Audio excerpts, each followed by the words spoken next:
Bismillah ar-Rahman ar-Rahim. Assalamu alaikum wa rahmatullahi wa barakatuh to everyone watching this video.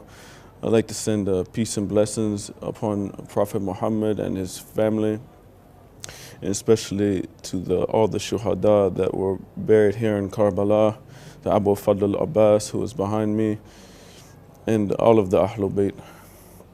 My name is Mateen Charbonneau.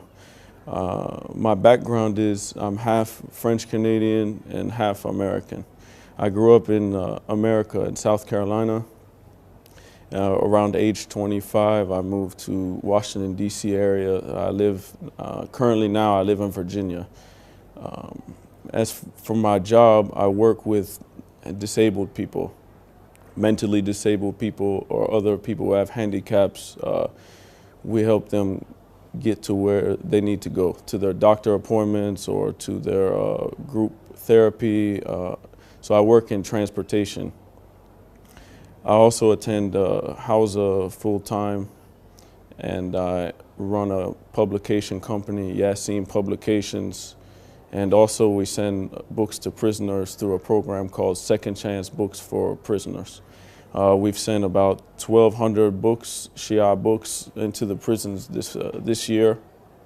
And a lot of people have been writing back. It's a lot of good feedback. They write back asking questions. Some people write us as Sunnis, and then next month they write us and say they've converted to the path of Ahlul Bayt, alhamdulillah. And this is what I spend my free time doing. It's for my family. I'm married. I have two small sons, Ali and Zakaria. This is my second time coming to Ziyarat. I came in 2012, 4 years ago, in January 2012. And it was a lot different then. Firstly, there was about 15 million people then. Now there's close to 30 million people. It's even hard to breathe. There's so many people here. And it's just amazing because you see people from all over. And I actually knew a lot of people that were coming, but I didn't know how I was going to meet them. And some people I didn't know were here. And then I just randomly ran into all of these different people that I knew. And even I was with my teacher, and he saw someone that he didn't see for 9 years. And he just randomly bumped into him in the streets. And you see that people come from everywhere. When we were walking, I saw mawqibs, or the stations where they provide services for the pilgrims, either food or place to sleep. We saw them from Thailand, Indonesia, Malaysia, Russia, Germany, all of these different countries, Australia. I even saw people on the walk with a Canada flag. They're from all different countries, and they all come for the love of Imam Hussain alayhi salam. And it's not like an easy thing. People think, oh, you're going to go on Ziyarat, it's a holiday, you're going to have a vacation. It's difficult. You have to walk for about 3 days from Najaf to Karbala. And just to give you an example, one day it was about 90 degrees Fahrenheit in the afternoon. I got sunburned, and my whole face was red, and it was painful. I had to stop. We had to start walking at night. So at nighttime, it got really windy. And then it was about 33, 40 degrees Fahrenheit. So it's almost freezing at nighttime. So it goes from one extreme to the other, and most of everyone gets sick, myself included. I got bronchitis and got really sick. So a lot of people think, okay, you're going to walk and it's going to be a breeze, you know, you're just going to walk and get to Karbala. But you have to go through a lot of sufferings. And that's what we do. The path of Ahlul Bayt is the path of suffering. And they went through suffering. And we do this so that we can feel the same thing, a small similitude of what they felt, because we'll never feel what they felt. When we walk, we have Wi-Fi some places, we have food, we have tea, we have people pulling you every direction to try to give you something. And when Ahlul Bayt, alayhimus salam, when they walked, when Zainab walked, and Imam Sajjad alayhi salam walked, they had chains on their necks and on their feet, and they were whipping them with whips. Ya Allah, Ya Allah. So we can't even imagine what they went through. So what we go through is nothing. But this is just to remind us of what they went through.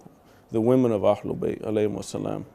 Some people just think about what happened on Ashura, but it kept going after, all the way to Sham, and there's so much that can be said about that. But we need to remember these things. And then the thing is, a lot of people, they don't know about why people go to Ziyarat. They just see a lot of people come, 30 million people, they don't really know why we come. It's all for the love of Imam Hussain and Ahlul Bayt alayhi salam. But they don't know the virtues behind coming. There's narrations. I'd recommend anybody to go get this book. It's in English, it's in Arabic, it's in many languages. Kamil az-Ziyarat. In English, it's about 700 to 800 pages of just narrations about the virtues of coming to Ziyarat. It's amazing. It'll blow your mind. Even all of the prophets, they go to ask permission from Allah to come do Ziyarat for Imam Hussain alayhi salam. You'll see that there's angels. Hadith that there was 4,000 angels that came to help Imam Hussain on the day of Ashura, and Imam Hussain turned them away and didn't accept their request. So these angels went to Allah to ask, can we please go help Imam Hussain? So by the time they came back to help Imam Hussain, he had already been martyred. So these 4,000 angels, they continuously stay around the dome of Imam Hussain, and they weep for him, and they say that they're covered with dust, and they weep, and they also do salat. And these salat, one salat that they do is equal to all the salat of all mankind. And these reward and thawab that these angels get for this just one salat, and they continuously do these. The thawab, the reward, it goes to the pilgrims of Imam Hussain. These angels seek forgiveness for the visitors of Imam Hussain. The Imam Baqir alayhi salam said that if a person knew what the reward was for visiting Imam Hussain, his soul would leave his body out of remorse and out of yearning to go. They would wish that they would be cut into pieces just to come here. They would sell everything they had, everything, to come here. And some of us, in the States or in the West or anywhere, we're living comfortably. We get money, and we don't even think about coming here. We say, oh, we're going to go to the islands for vacation, but or we're going to go to this place or that place, but we don't even think about coming here. It's because we don't know the rewards of coming here. We should strive to come here, and at least once in your life, or as many times as you can, but at least come here one time and experience it and see that the love of these people have, and see the atmosphere that's around, and come visit Imam Hussain and Abu Fadl al-Abbas and thank them for what they did for you. Because you wouldn't have religion if it wasn't for them. For their sacrifice, you wouldn't have anything right now. You wouldn't even know what salat is. Because Yazid, la'natullah alayhi, was trying to abolish all of these things. So we wouldn't even have what we had. And if we think about Abu Fadl al-Abbas, who's behind me, he was so loyal to Imam Hussain, he even gave his own hands. Well, what do we give to Imam Hussain? Some of us, we don't give anything. We need to look at what we have and what we can give to Imam Hussain in his service and see what we can do. What talents do we have? What can we use in our lives to benefit their cause? And when we look at over to this side that have Tala Zainabiyya, it's the hill of Zainab, and we can see that, think back, and Zainab was watching everything from this hill when Imam Hussain was killed and Abu Fadl al-Abbas was killed in these places. You can picture how from that hill, you can see both of these places. So she saw what happened. And when we come here, we see these places on what happened. But let's look at what Zainab did. What did Zainab do when she saw that these things happened? Did she just give up and say, okay, it was too much, I just give up because my brothers were killed? No, she carried on and kept teaching people about the path of Ahlul Bayt. She kept the morning rituals. She established the majalis. She established the remembrance. She kept their name alive. All of these things that she did. So when we look at it and we come here and we see the shrines, what are we going to do to keep the name of Imam Hussain alive? And this is what we should think of, inshallah. There's an atmosphere here that you can't feel anywhere else. People do majalis in their house or in masjid in America or in Canada or England, anywhere you might be in the world, Australia. And we do majalis there. And we do it there because we can't be here. We all wish we could be here and do it here. So there's an atmosphere here that it can't be described.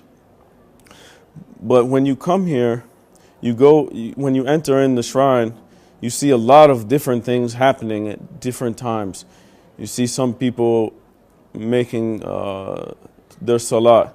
You see other people marching. They have like a group marching through the shrine, doing latmiya, or they're doing. They had rehearsed poems and they're reciting them in a group. And then you see people on mimbar reciting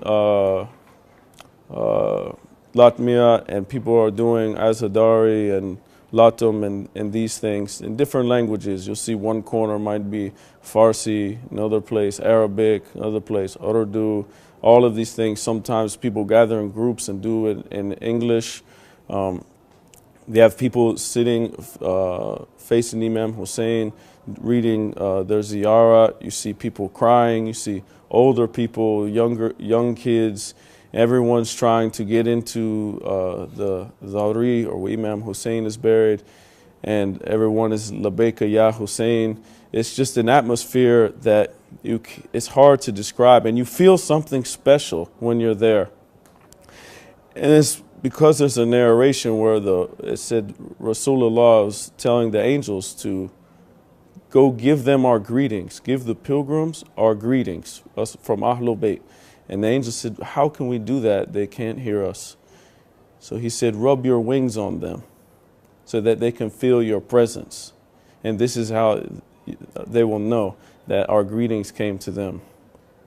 So this is something special about this place, that we should all try to come here at least once in our life. And there's another narration, Imam Bakr alayhi salam, that says, try to come here once in your life so that you don't feel like a stranger in paradise.